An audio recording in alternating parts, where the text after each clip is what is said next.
Hi, I'm Bex, and I want to go over and learn a few things about one of the most important events in modern history, D-Day. Since the anniversary of D-Day is coming up, it's always a good time of year to remember what happened. So I'll start with some of the background leading up to D-Day. The German armed forces were stretched thin on the Eastern Front in Russia. With the Battle of Britain and the US entering the war, meant after nearly 5 years of war, the Allies had planned and were ready to start taking back Europe, with an invasion launched from England. Most of the soldiers were from the US, UK and Canada, but it's important not to forget a lot of other nationalities were involved in D-Day. Eager to retake their countries in Europe that they had fled from. These soldiers spent years in preparation for D-Day, rehearsing their role that they would take up on the day. Huge planning and logistical challenges were overcome, with some really impressive solutions to problems, such as massive temporary harbours that would be towed over to the beaches of Normandy to allow larger ships to dock. A massive effort also went into tricking the Germans around the location of the upcoming invasion. Decoy messages, fake inflatable tanks, and equipment around the buildup of the troops were played to suggest an invasion was going to occur across the northern European coastline.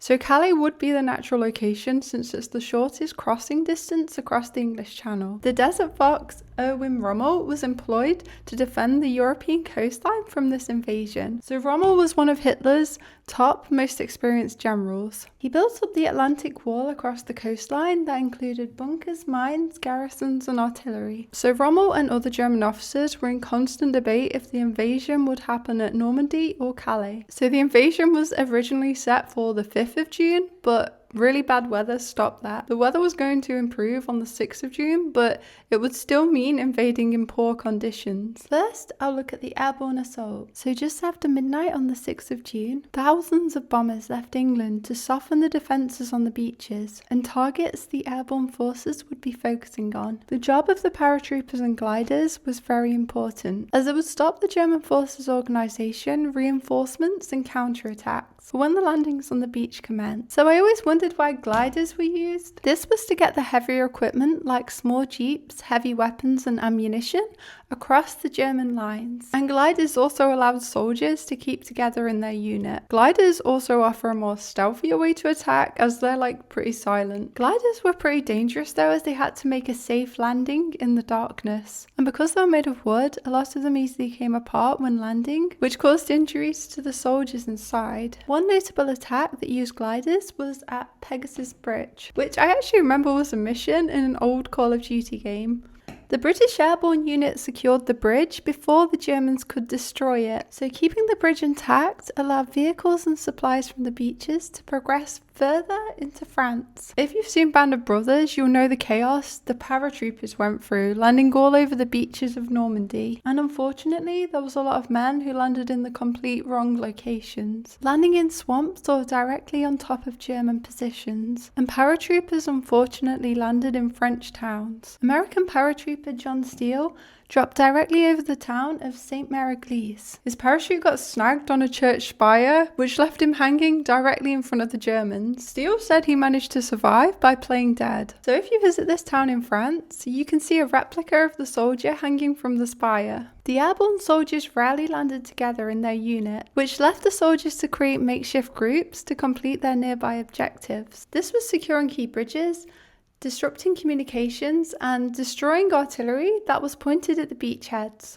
So some other things I found interesting about the airborne was this little clicker device. So this was used by the 101st Airborne to communicate with each other in the darkness and the hedgerows of Normandy. If a paratrooper heard a sound, he'd use it to click once and hopefully hear 2 clicks in response, meaning that it was friendly. But apparently the 82nd Airborne didn't get issued these clickers, so I wonder if there was confusion because of the mixed drop sites. I also really love the idea that they used these little pretend dolls of paratroopers, which they dropped in areas to create confusion for the German defenders. So at this point, during the airborne phase, the German command wasn't actually sure that the invasion was happening in Normandy, and assumed it might be night raids or just some sort of diversion. So we're still concerned the main invasion fleet would land in Calais. The airborne assault was a success, completing a lot of their objectives on D-Day and helping the troops that landed on the beaches advance inland. Some notable units you may know that were involved in the attack: the 101st Airborne, the Screaming Eagles, probably the most famous regiment in the war.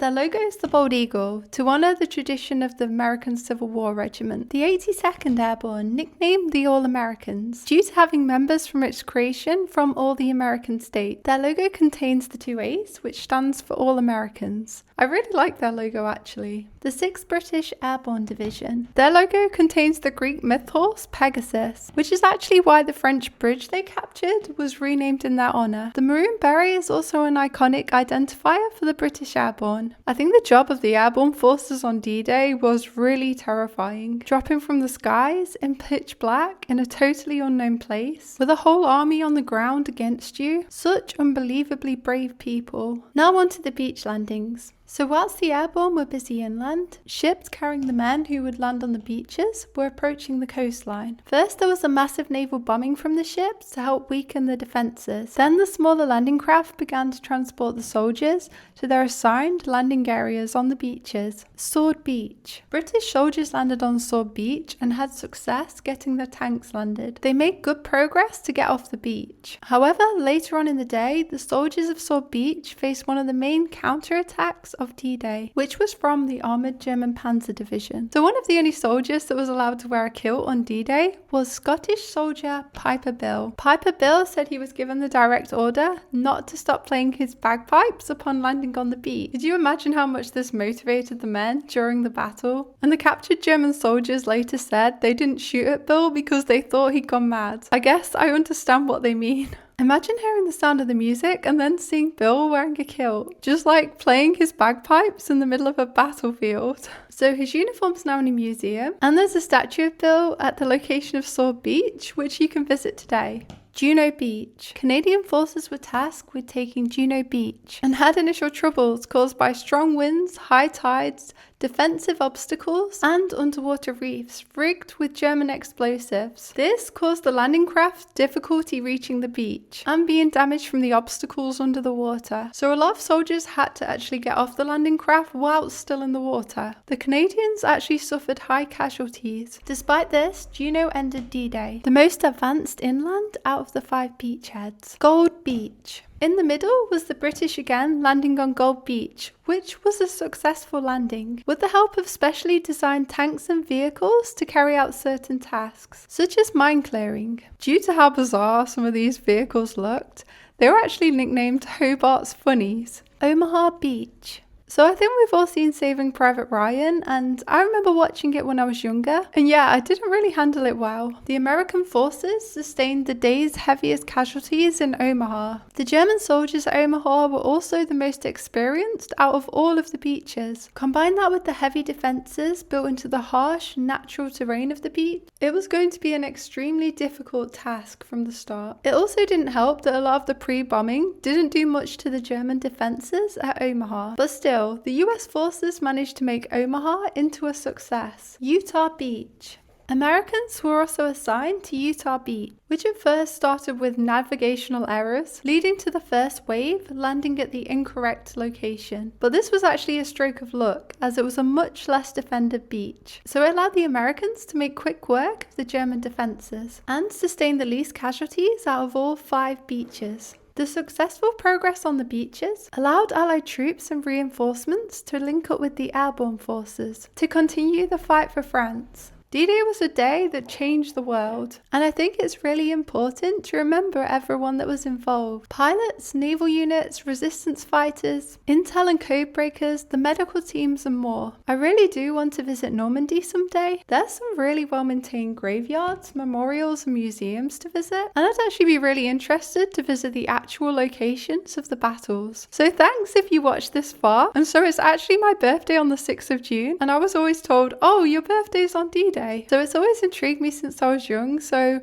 I was really wanting to make a video like this. If you want to drop a comment about anything you found interesting about D-Day, or any personal stories that you have, I would be really interested to read them. Also, feel free to sub, as I might make more videos like this on historical events or topics.